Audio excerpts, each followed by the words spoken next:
하겠습니다. 에베소서 2장 19절에서 22절 말씀 교독하겠습니다. 제가 먼저 19절을 읽겠습니다. 그러므로 이제부터 너희는 외인도 아니요 나그네도 아니요 오직 성도들과 동일한 시민이요 하나님의 권속이라. 너희는 사도들과 선지자들의 터 위에 세우심을 입은 자라. 그리스도 예수께서 친히 모퉁이 돌이 되셨느니라.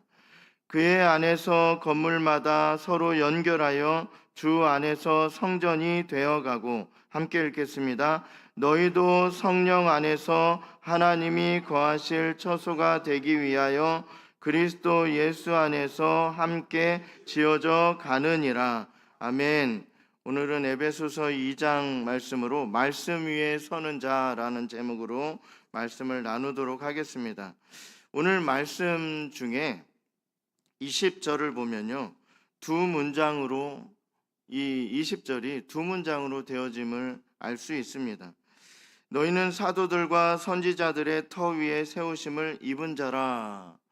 또 그리스도 예수께서 친히 모퉁이 돌이 되셨느니라. 이렇게 두 문장으로 되어 있는데요, 이 두 문장으로요 동일하게 한 가지 주제를 말하고 있습니다. 하나씩 살펴보면서 우리가 이 말씀이 어떤 말씀인가 알아가 보길 원하는데요, 그 두 문장을 살피기 전 그 전 문장의 주어에 대해서 우리가 살펴봐야 합니다.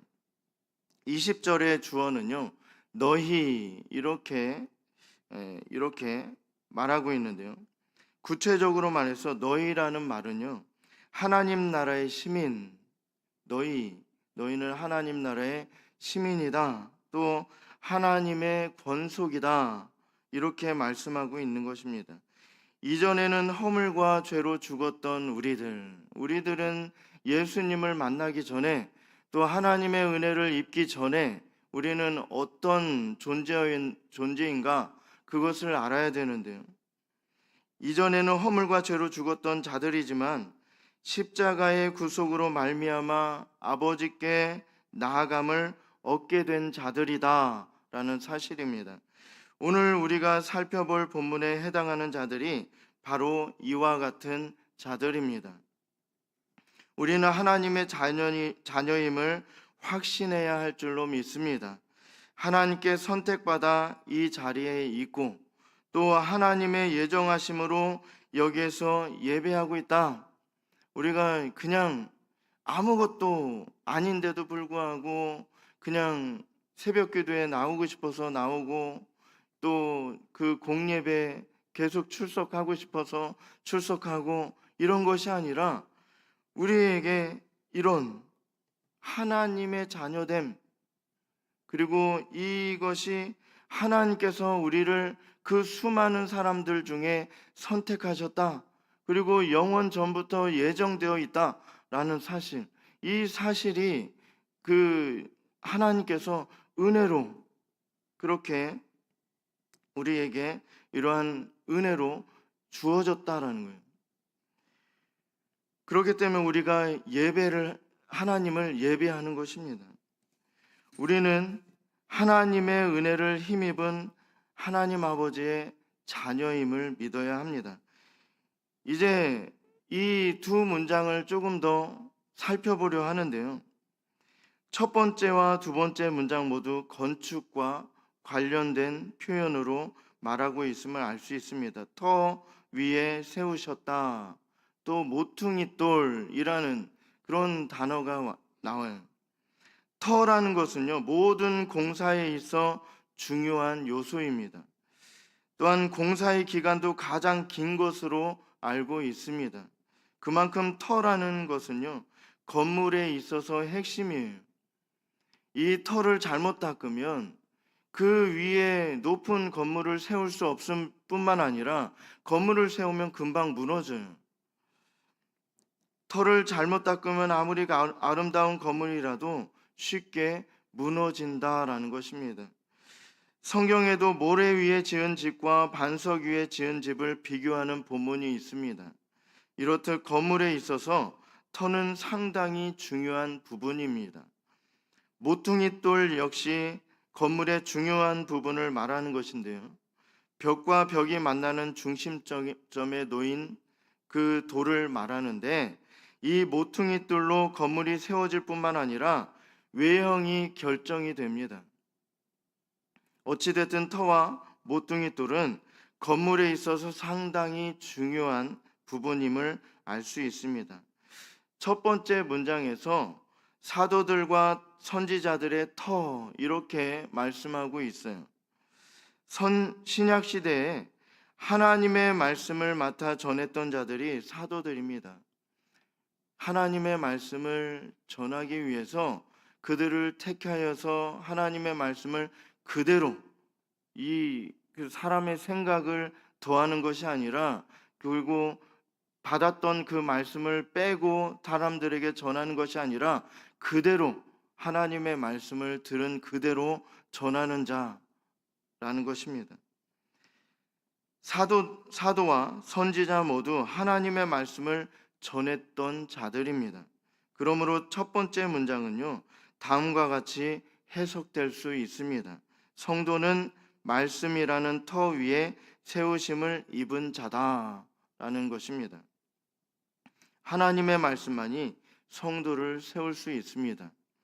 비가 오고 바람이 불어서 위태한 상황 가운데서도 성도가 무너지지 않는 이유는 말씀이라는 터 위에 세우심을 입었기 때문입니다. 오늘날도 마찬가지예요. 말씀을 붙드는 인생은 결코 무너지지 않습니다. 어떠한 순간에라도 하나님의 말씀이 기억나게 되어 있어요. 그렇기 때문에 우리가 계속해서 성경을 읽고 묵상하고 또 외우고 이렇게 하는 것이에요.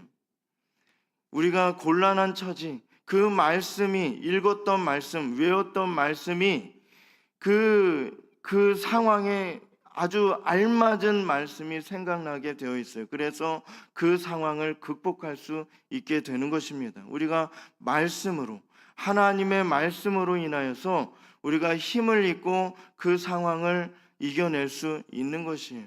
우리 성도님들도 많이 겪어봤을 거예요. 인생에 있어서 그 굴곡된 그 지점에서 우리가 그 내리막길을 걸을 때 하나님께서 그 말씀을 생각나게 해주시는 거예요.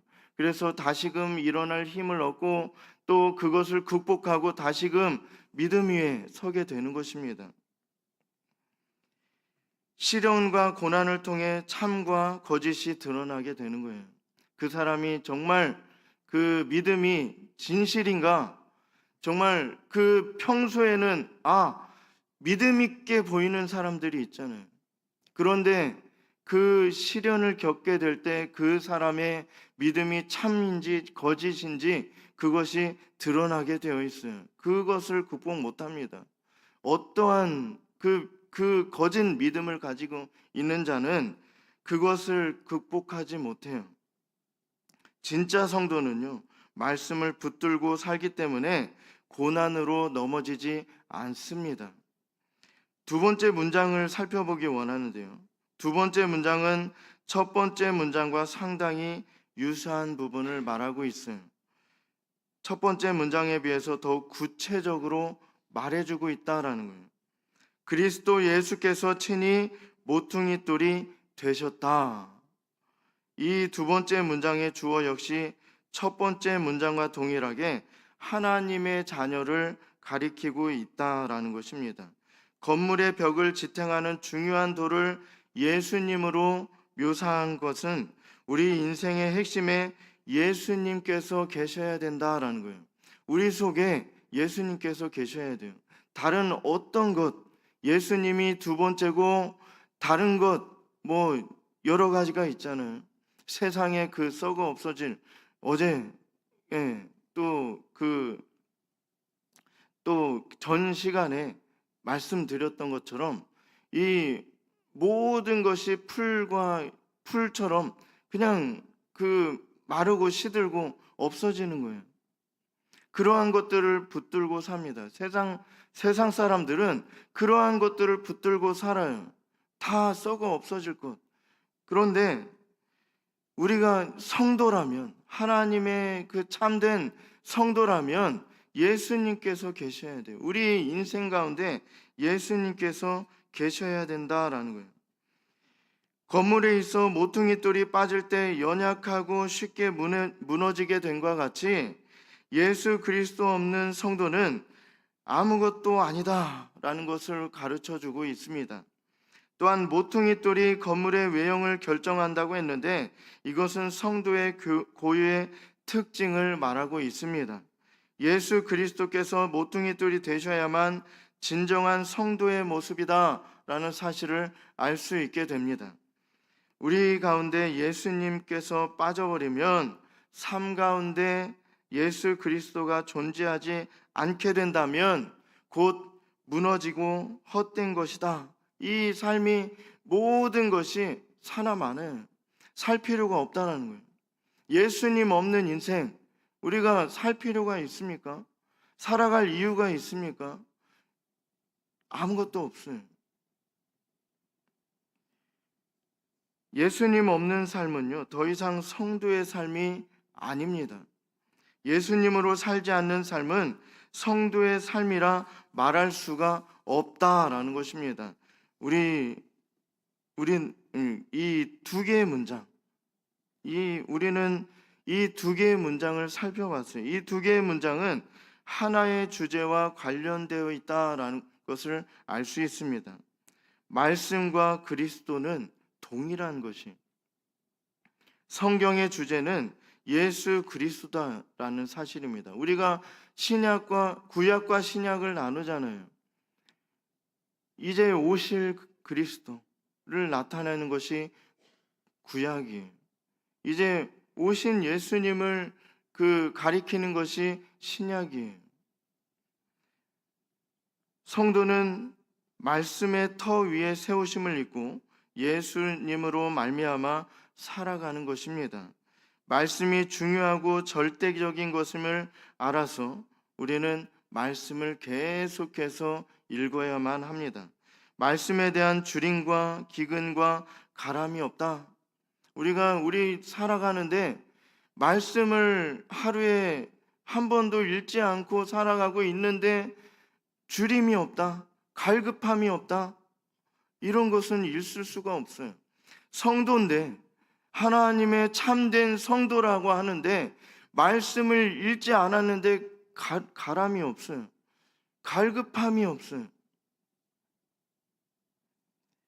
말씀을 읽지 않으면 하루를 보낼 수도 없는 삶이 우리의 삶이 되길 원합니다. 성경이 말한 같이 말씀이 생명을 낳고 말씀으로 변화되고 말씀만이 소망임을 믿어야 할 것입니다. 더욱 부지런히 말씀을 전하길 원해요. 예나 지금이나 하나님의 일하심의 방법은 동일해요.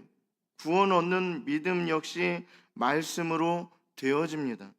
그렇기 때문에 말씀을 중요하게 여기는 마음을 갖길 원합니다.